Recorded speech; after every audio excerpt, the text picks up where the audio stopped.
So I wrote a fucking poem and I posted it live on Facebook.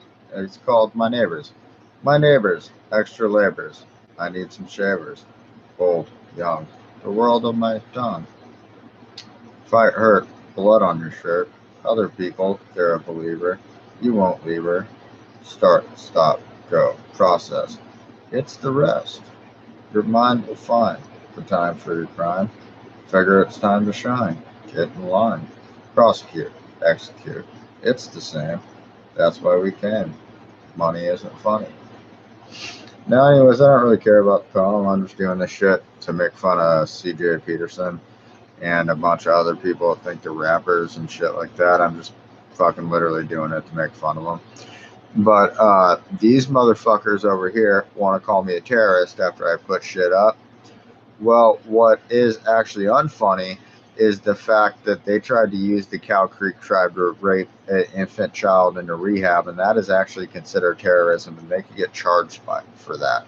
And then they keep doing shit when, like, at nighttime when I'm talking to my friends on Facebook. I literally can't even talk to anybody on fucking the internet on my Kindle, Amazon Kindle.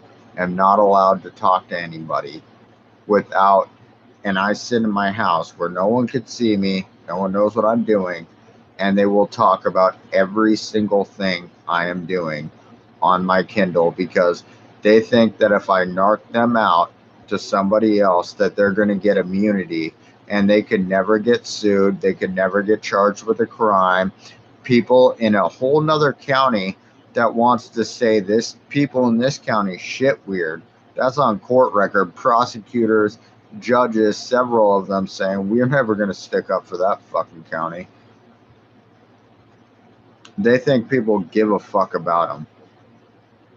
All over what? Me joking around about being a slam poet?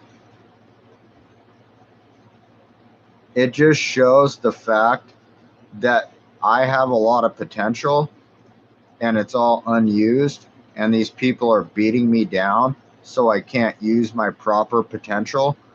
And these people are nothing but disabled, elderly motherfuckers that feel bad about how they live their own life, feel bad about how they lost probably their parents' house just like I did, fucked up, bought a little piece of shit trailer that they want to call a real house, and think it's funny that they could get immunity to sue millionaires in my county, people they could never take on.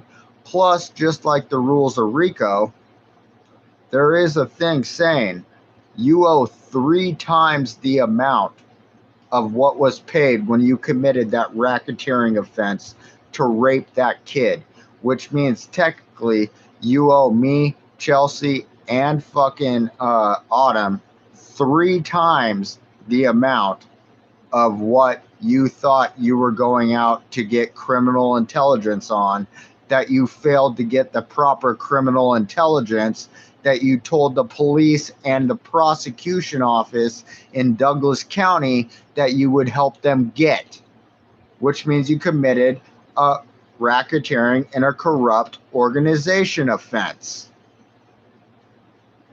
And an informant contracted with the federal government had to stop you. So remember that. 178 Mona Street and Cook Street, or whatever the fuck, Rapist County. You want to believe anybody? I bet you those Indians 100% set that motherfucker up across the street intentionally because they knew I was going to do everything right, so they could set up my Aunt Addie and Aunt Jean for saying that fucking they would help them.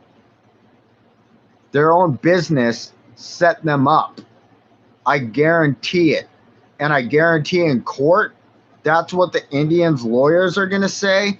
That's what the Indians are going to say that motherfucker works for, because that's how it goes. And then they're going to say they did it to set up Jean and Addie because they want to arrest Bruce and we want to keep Bruce out of jail and protect Kyle. Put fucking Don, Keith, Addie, Jean, my mom, and Dale in jail. You dumb shit. You got set up by your fucking job.